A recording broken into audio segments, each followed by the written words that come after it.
All right, everyone, get ready, because we are going deep into development theories. Ooh, development theory. Yeah, those big ideas about how societies grow, how they tackle things like poverty, Right. and hopefully make the world a little bit fairer along the way. A little bit fairer. Yeah. For this deep dive, you've given us a really interesting mix of readings. Yeah. We've got the classics like Rostow, right? Yeah. And then we've got Frank. hmm And even some names that maybe folks aren't as familiar with, like Korten and Freire. Yeah, it's a really good mix. Each one of these thinkers, they give us a totally different way of looking at these really, really complex issues. Right, and that's what makes this so fascinating is they don't always agree. No, they don't, which I think is a good thing. Yeah, exactly. Yeah. So where do we even begin? I guess a good place to start is with a theory that a lot of people consider like the classic development theory, Okay. which is Rostow's stages of economic growth. The stages of growth. Yeah, he basically laid out this roadmap, this step-by-step guide for how countries can become prosperous. That's right. Yeah. Like, follow these steps and you'll reach the promised land kind of deal. Yeah. And, his model was hugely influential, especially after World War II. Oh, yeah. Rostow, he argued that all societies go through these like distinct stages, Okay. starting with, very traditional ways of life and then ending up in this stage of high mass consumption. High mass consumption. Yeah, you can think of it as this linear progression Mhm. towards, well, what was seen at the time as like the ultimate goal, which was a Western-style industrialized economy. Okay, so everyone just follows this roadmap and then everyone wins. It sounds easy, doesn't it? Yeah, it sounds a bit too good to be true. It does. Is it really that straightforward? Well, and that's where some of the critiques come in. So thinkers like André Gunder Frank, who is considered, the father of dependency theory. Dependency. Yeah, he argued that this Rostow model, it really ignores the historical context. The context? Yeah, like the power imbalances that have been created by things like colonialism and the global capitalist system. Oh, so it's not just about following steps. There's actually this bigger system at play. Exactly, yeah. This bigger game. There's a bigger game going on. And Frank argued that wealthy nations, what he called the core, The core. right? They actually benefit from keeping the less developed nations, the periphery, in a state of dependency. In a state of dependency. So it's not about actually helping these countries climb the ladder. It's like keeping them down. Yeah, it's about exploiting their resources. Their cheap labor, all to maintain the wealth of that core. Hold on. So the whole system, it's like rigged. Is that what you're saying? Yeah, I mean, that's what Frank argued. That was his core periphery model. Okay. And he really believed that the global capitalist system was designed to keep this unequal relationship in place. To keep it going. Yeah, where the core is constantly extracting wealth from the periphery. So then what's the solution? Yeah. Do we just like blow up the whole system? I mean, Well, Frank, he proposed this really radical solution called delinking. delinking. So he argued that developing nations, they should break free from the global capitalist system. Oh, completely. Completely sever those ties Wow. in order to achieve true independence. Delinking. Yeah. That is a big idea. I mean, could countries really function outside of the global economy? It's a huge question. You think of how interconnected everything is with trade and finance and technology. Yeah. It seems almost impossible to completely disconnect. Right. I mean, in today's world. In today's world. Yeah, that's a really provocative idea, though. It is. I mean, whether or not it's actually possible, Yeah. I think it forces us to confront some hard truths, Some uncomfortable truths. some uncomfortable truths about how the system works. Yeah. Yeah, and who's benefiting from it? And who's really benefiting? Right. It really makes you think, like, is true equality even possible That's the question. within the structures that we have right now? It's the question that a lot of development thinkers have wrestled with, over the years. Yeah. And I think it leads us to another really important shift in thinking, which is moving beyond just these pure economic models Okay. and starting to consider the human element of development. The human element. Yeah, like what does development actually mean for people? On the ground. On the ground, yeah, exactly. So if it's not just about, GDP growth and all of those numbers, Right. then what are we actually aiming for? What are we aiming for? And I think that's where thinkers like David Korten come in. David Korten, Yeah, he was a big proponent of what's called a people-centered development approach, people-centered. Okay. which puts things like well-being, empowerment, Empowerment and sustainability at the center. at the center. It's recognizing that development shouldn't be something that's imposed, like top-down, Top-down. but should emerge from the needs and the aspirations of the communities themselves. So flip the script. Mm-hmm. Instead of these grand plans from, up high, Yeah. we actually listen to the people who are being affected Listen to the people. by these policies. Absolutely. But, I mean, wouldn't that require a pretty radical shift in how we think about aid and development? It really does. It challenges those traditional power dynamics that we see in development. Power dynamics. Where experts, and institutions, they often dictate the solutions. They come in and say, this is how it is. Exactly. This reminds me of another really fascinating thinker, Paulo Freire. Paulo Freire, yeah. And his concept of conscientization. Conscientization. Yeah, it's also known as critical consciousness. Yeah. And it's this idea that it's not just about giving people aid. Right. It's about empowering them to analyze their own situation. To challenge those structures that are oppressive. Absolutely. And to become agents of their own change. Agents of change, yeah. Not just passive recipients. Right. Of whatever someone decides to give them. And Freire's ideas, they were so influential, especially in education. And in these grassroots development initiatives, especially in Latin America and Africa. So education becomes more than just like memorizing facts. So much more. Yeah. It's about critical thinking. Critical thinking. It's about sparking dialogue. Dialogue. And really igniting that fire for social transformation. That fire for transformation. I like that. So we've covered a lot of ground already. I mean, we've gone from Rostow's roadmap to Frank's Korten's people-centered approach. Yeah, people-centered. And even Freire's emphasis on empowerment. What's standing out to you so far? What's really striking me is how these early theories, they really laid the groundwork for so many of the debates that we are still having today. Oh, interesting. About global inequality. Yeah. The role of aid. And what true development actually means. What it really means. Yeah. Yeah. It's amazing how even these ideas from, decades ago, yeah. they still feel so relevant to what's happening in the world today. Yeah, you're right. These foundational theories, they really act as this framework, for helping us understand these complex dynamics that we see playing out on the global stage. Yeah. Speaking of foundational, we should talk about Raul Prebisch. Raul Prebisch, yeah. His name might not be as familiar to folks as like a Rostow or a Frank. Right. But his work, it was really crucial. Oh, absolutely. Especially his focus on the terms of trade between nations. The terms of trade, yeah.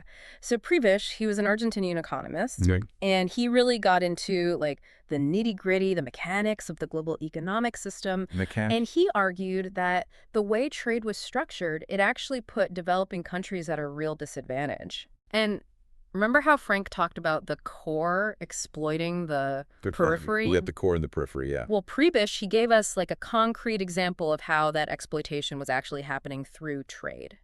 Okay, so break it down for me. How does trade become a tool for exploitation?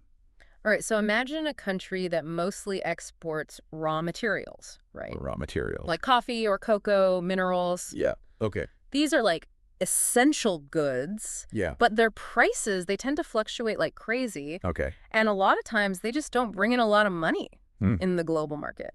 On the other hand, you have industrialized nations that are exporting these manufactured goods, things like cars, electronics, pharmaceuticals. Higher value goods. Yeah, much more complex products. Yeah. And those, of course, command much higher prices. So you're saying developing countries, they're kind of stuck selling these low-value goods. They are. While having to buy high-value goods from developed nations. Exactly. And that creates what Prebisch called an unequal exchange. Unequal exchange. Where developing countries, they have to export just massive, massive amounts of raw materials. Wow. Just to afford, a much smaller quantity of those manufactured goods. So they can never catch up. Yeah, it's like they're running on this treadmill and they can never quite get ahead. Right, they're stuck. And so this unequal exchange, it really keeps these developing nations trapped in this cycle of dependency. This cycle that they can't get out of. Exactly.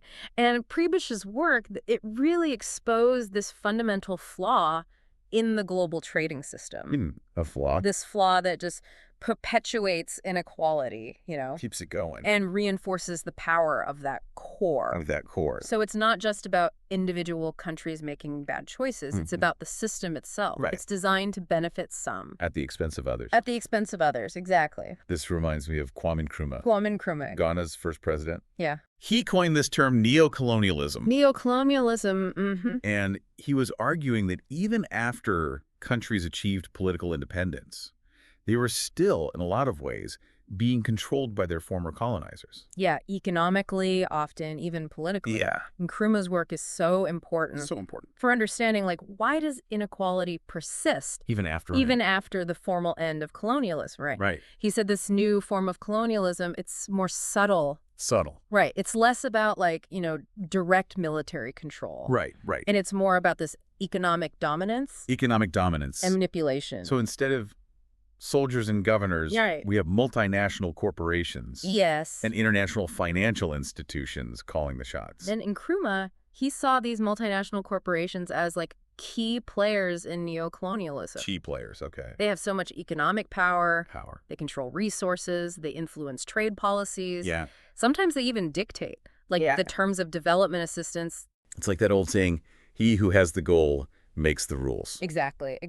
And Nkrumah, he was sounding the alarm. Yeah. About how this economic power, it can easily translate into political influence, right? And undermine the sovereignty of these newly independent nations.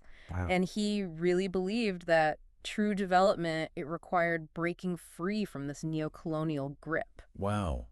I mean, his analysis, it feels so relevant today. It does, doesn't it? When we see, the influence of these multinational corporations, the power of global finance, all these, complex international trade deals. It makes you wonder if we've really moved beyond that colonial era. If we really have. Or if we're just seeing these new, more sophisticated forms of control. It's a little unsettling, isn't it? It is. To think that even with all the progress that we've made, these patterns of inequality, they're still there. They persist. Yeah. It's a stark reminder that development is not this simple linear process. It's a constant struggle. It's a struggle. Against these deep structures. Deeply ingrained. Of power and privilege. Yeah, so we've journeyed from Rostow's, optimistic vision of modernization. To Frank's critique of, that core periphery dynamic. We've talked about Korten's people-centered approach, Freire's focus on empowerment. Yeah. And now we've dug into this structural analysis from Prebisch and Nkrumah. And it's fascinating to see how all of these thinkers, each with their own perspective. Their own lens. Yeah, their own lens. They're all wrestling with these complexities of development, right? They're exposing the challenges, the contradictions, and these persistent inequalities that are still there. Yeah, that continue to shape our world. Yeah, it's been quite a deep dive. It has. And we've really only just scratched the surface. Oh, there's so much more to explore. So much more. Yeah. But before we wrap up, I think it's important to step back for a second. Take a step back. And ask, what does all of this mean for us? Yeah. How do we take these theories, these insights, and translate them into action? I don't know about you, but I kind of feel like we've been handed this huge toolbox. A toolbox, yeah. Filled with all these different tools, all these different ideas and approaches. But the real question is okay, which tool do we use? Yeah. Which tool? And how do we use it effectively? That's the challenge, isn't it? It is. It is. And it feels like there's not one right answer. There isn't. It's not that straightforward. No. But I think what all of these theories do is they give us a way to ask better questions. Ask better questions. Yeah, they encourage us to look beyond those simple solutions and really grapple with the complexities. Of development. So instead of just, throwing money at a problem. Right, throwing money at a problem. We need to stop and say, okay, well, who benefits from this aid? Who benefits? Is it actually empowering local communities? Right. Or is it just reinforcing those same power structures? Yeah. Are we addressing the root causes of poverty? Or are we just putting a Band-Aid? On the symptoms. And thinking about that historical context as well. Yeah, that historical context. Colonialism, neocolonialism, those forces, they continue to shape the global landscape. They're still there. We can't ignore that legacy. It makes me think about the role of individual action, too. individual action, right? You know, if these systems are so huge. So entrenched. And so entrenched, what can one person really do? Yeah. You know, to make a difference. And that's where I find Freire so inspiring, you know? Yeah. He reminds us that change, it starts with awareness. Awareness. Right. That critical consciousness. That critical consciousness? It starts with educating ourselves, understanding the systems. The systems, yeah. And challenging the assumptions that we often take for granted. The assumptions, yeah. So it's not just about donating to a charity or volunteering our time. Right. It's about changing the way we think. The way we think. The way we consume. The way we consume, yeah. The way we engage with the world around us. The world around us. Yeah, I like that. And I think that's a good point about Freire, too, because it makes it feel less overwhelming. Less overwhelming, You know, because at first you think, oh, my gosh, these problems are so huge. What can I do? But then you think, okay, well, wait a minute. Right. Maybe there are some things that I can do. And that's the power of knowledge, isn't it? It is. It is. These theories, they give us this framework for understanding the world, but they also empower us to act. Yeah. So where do we go from here? Where do we go from here? I mean, we've explored all these incredible ideas. Incredible ideas, yeah. But how do we actually put them into practice? Well, I think the first step is to keep learning, keep questioning, keep the conversation going. Keep the conversation going. Yeah, these theories, they shouldn't just stay in, you know, academic journals. Right. Or on dusty bookshelves. Yeah, get them out there. We need to make them part of our everyday conversations. Everyday conversation. Our policy debates, our personal choices. Our choices. Yeah. You know, I think that's maybe the biggest takeaway from this deep dive is that development, it's not just about economics. It's not just about politics. It's bigger than that. It's about our shared humanity. The shared, you know, our interconnectedness. And our collective responsibility. To create a more just world. More just and equitable. A more equitable world, yeah. I love that. Beautifully said. Well, you know, I've got you to thank for that. Oh. Because all of this came from the readings that you recommended. I'm glad you enjoyed them. I did. And I think it's an invitation. An invitation. To really engage with the world in a more thoughtful way. More thoughtful, more meaningful way. Yeah. So thank you for joining us on this incredible journey. Thanks for having me. Through development theories. I hope it's left you with more questions than answers. More questions. And a thirst for knowledge. A thirst for knowledge. And a renewed sense of hope for the future. Hope for the future. Because remember, the work of creating a better world, it never really ends. It never ends. So keep learning, keep questioning, and keep pushing for change. Keep pushing.